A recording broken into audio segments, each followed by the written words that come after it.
Dinagsakan ng tao ang bahaging ito ng EDSA People Power Monument bilang paggunita sa ika-39 EDSA Revolution. Kasama nito, nag-deploy na napakaraming pulis sa lugar na ito para sa safety ng mga taong nakikiisa dito. Siyempre, halos lahat na dumalo dito ay anti-Duterte at anti-Marcos. Isa lang sa ikinagulat ko at tanong sa aking isip. Bakit nga ba ang daming mga kabataan ang narito? Yung iba, naka-uniform pa. Siyempre, mga estudyante ito.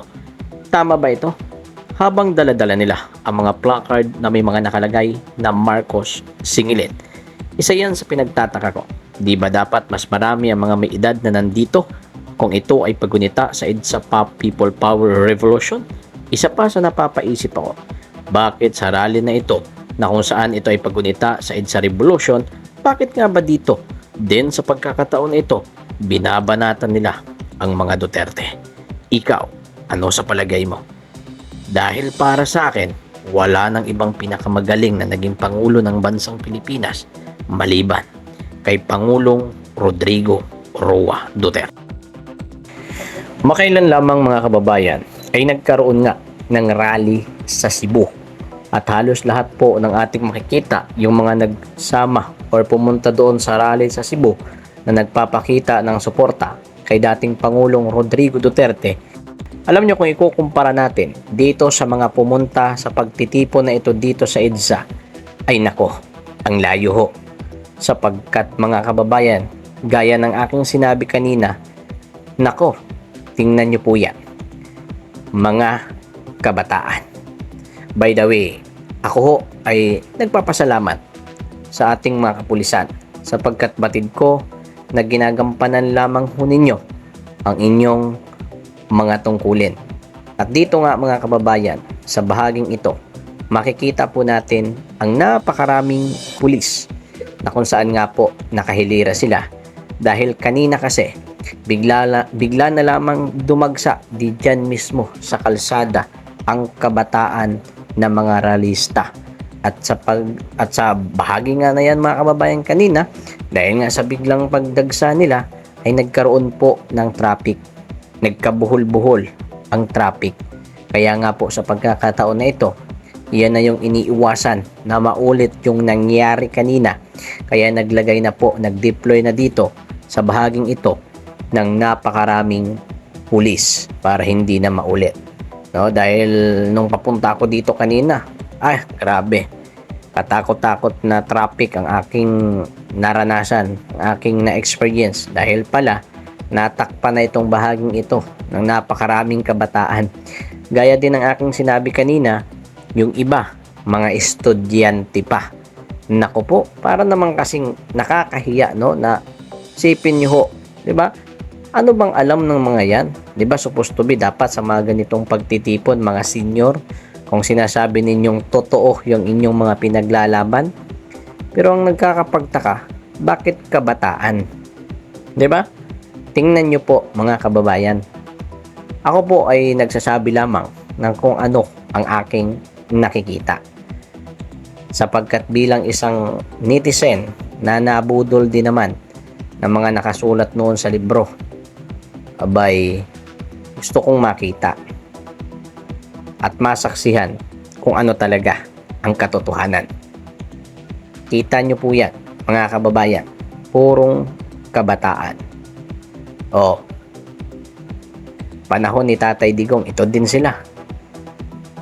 Merong ilang sa mga senior din na makikita tayo, pero napakakunti ho. Diba? Iba talaga nung panahon ni Tatay. Nako, ito sila, kahit naman sinong presidente, against sila. Ikumpara nyo po yan sa naganap na rally doon sa Cebu nung nakaraan lamang. Ano yung pagkakaiba? Kayo mga kababayan, kayo po ang makakasagot sa akin pong katanungan. No? Dito mga estudyante, nako, nakakalungkot na sana ho kayo ay mag-aral. No? Mag-focus kayo sa inyong pag-aaral. Hindi itong nandito kayo sa kalye. Nanimoy ninyong alam nyo na kung ano talaga mga nangyari sa ating bansa. Oh, dito mga kababayan, makikita po natin ang ilan din po sa mga, ayan, may mga ilan sa mga jeepney na sila po ay di umano ay nahihirapan dahil sa pamumuno nga ni The Junior, kaya ho sila ay nakikisama. Actually, ang Manibela, matagal na yan sila nagrarally.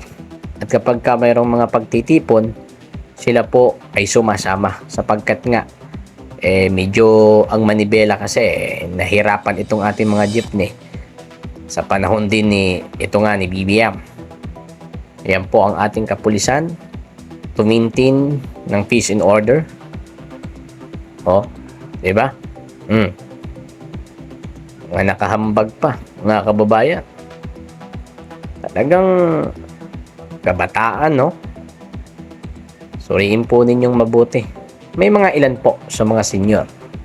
Pero gaya ng aking sinabi, mas marami ho ang mga kabataan. Iyan. Nagsama-sama actually. Nandito na rin ang tinatawag natin na Kabataan Party List.